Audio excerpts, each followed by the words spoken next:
O primeiro bloco fático são os comentadores Vitor Brown, Guilherme Fiuza e Ana Paula Henkel. E quais são as falas desse primeiro bloco fático que são questionadas nesse direito de resposta como, supostamente, fatos sabidamente inverídicos que ensejariam a concessão do direito de resposta? São comentários em torno do status processual do candidato Luiz Inácio Lula da Silva.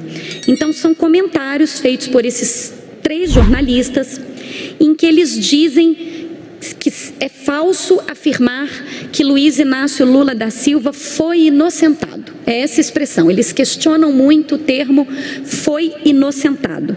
Então, eles tecem comentários dizendo que os crimes não foram revogados, que a propaganda tenta ainda vender a ideia de que Luiz Inácio Lula da Silva é inocente, pois teria sido absolvido em todos esses processos.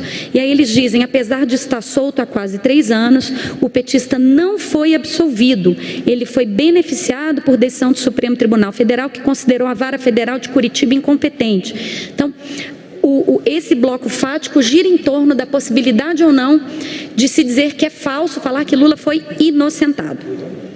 E o outro bloco fático, senhor presidente, esse para mim mais delicado, que é um bloco fático em que os comentaristas insinuam que teria havido um conluio entre o coordenador de campanha de Luiz Inácio Lula da Silva, Randolfo Rodrigues, Vossa Excelência, senhor presidente, no contexto da aprovação daquela decisão, de decisões no inquérito das fake news. Então, aqui, as afirmações são falsas, conhecidamente falsas, todos nós já sabemos, Vossa Excelência já liberou a decisão, ela é pública, o contexto em que foi ordenada aquela providência cautelatória, mas eles ainda assim afirmam, fazem afirmações manifestamente, sabidamente inverídicas, altamente injuriosas e amarram essas afirmações à campanha do representante. Então, eles dizem, um dos coordenadores da campanha do ex-presidente, ex-presidiário,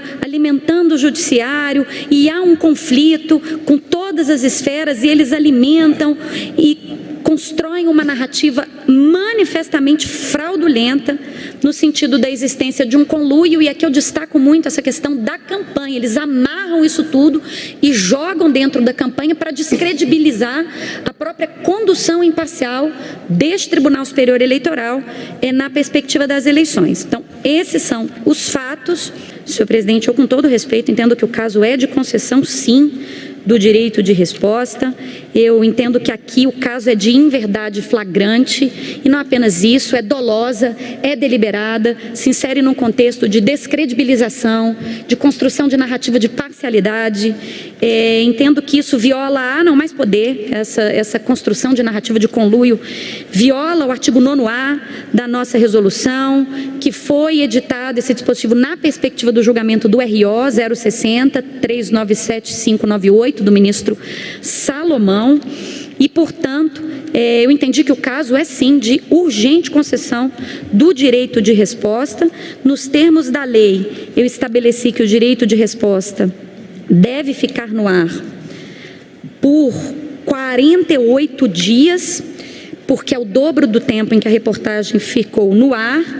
Eu dei 2 dias para que os representados trouxessem o vídeo, o texto já está aqui e eu submeto também a esta casa o texto do direito de resposta que veio na inicial, que é o seguinte: inexiste o alegado conluio destinado a beneficiar o ex-presidente Lula por meio de decisões judiciais. As ordens de busca e apreensão exaradas pelo eminente ministro Alexandre de Moraes, no âmbito do inquérito 4784, atenderam requisição da Polícia Federal e visavam proteger o Estado Democrático de Direito. Esse foi o texto pedido na inicial e é nos moldes deste texto, portanto, que eu proponho o desprovimento do recurso com a manutenção e a concessão de direito de resposta para que a Rádio Jovem Pan divulgue essa resposta apresentada pelo representante em mesmo veículo, espaço, local, horário, página eletrônica, tamanho, caracteres e outros elementos de realce utilizados na ofensa, sob pena de multa de R$10.000, e a resposta deve ficar na internet por, no mínimo, 48 dias. É como voto, presidente. Obrigado, ministra relatora. Só uma observação, o recurso aqui, o recurso é dos de ambas as partes. Ambas as partes, porque eu neguei um pedaço, deferi o outro, na parte em que eu neguei, a coligação autora recorre, na parte em que eu dei, a Jovem Pan recorre. O ministro Ricardo Lewandowski pediu a palavra. Sim, na verdade eu estou acompanhando a eminente relatora, mas diante da gravidade dos fatos relatados por Sua Excelência e também daquilo que consta nos autos, eu sugiro que se encaminhe os autos ao MP para apuração da eventual prática de crime. De acordo, ministro vice-presidente, inclusive o Ministério Público também foi favorável à concessão do direito de resposta. Foi nesse sentido. Então, mas há um dispositivo do Código de Processo Penal, enfim, no sentido de que toda vez que um magistrado se deparar com a possibilidade da prática de crime, nos autos deve oficiar o Ministério Público. É o artigo 40 do CPP, exato. Há divergência?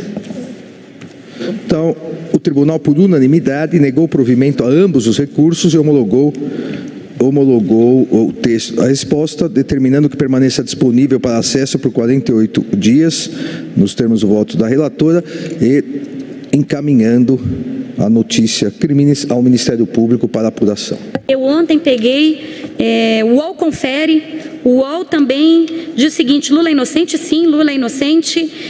Lula foi inocentado? Não, é falso que Lula tenha sido inocentado pela Suprema Corte, e aí faz a diferença entre vícios formais. Então, nesse contexto de debate técnico, inclusive no meio jurídico, né, sobre qual é a expressão mais adequada, eu entendi que não cabe a concessão de direito de resposta e usei também uma decisão do ministro Paulo de Tarso Sanseverino, porque esse debate já se colocou também na propaganda eleitoral, se é possível dizer ou não, e o ministro Paulo de Tarso também, nesse mesmo sentido, entendeu que os fatos são públicos, a situação processual do ex-presidente é pública e comporta uma discussão que está sendo neutralizada no próprio campo.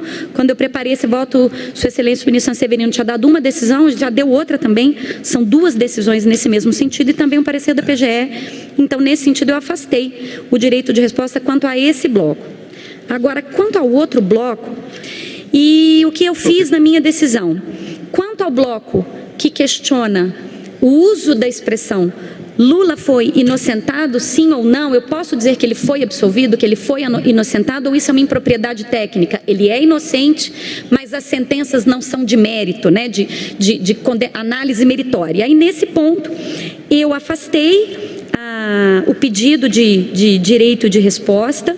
Eu entendi que não há um fato chapadamente inverídico nesse questionamento sobre a expressão técnica mais adequada.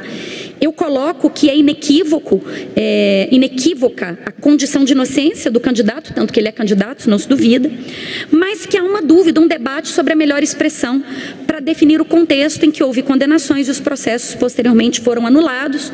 Falo da decisão da ONU, falo da decisão do Supremo, menciono a France Presse, que fez uma checagem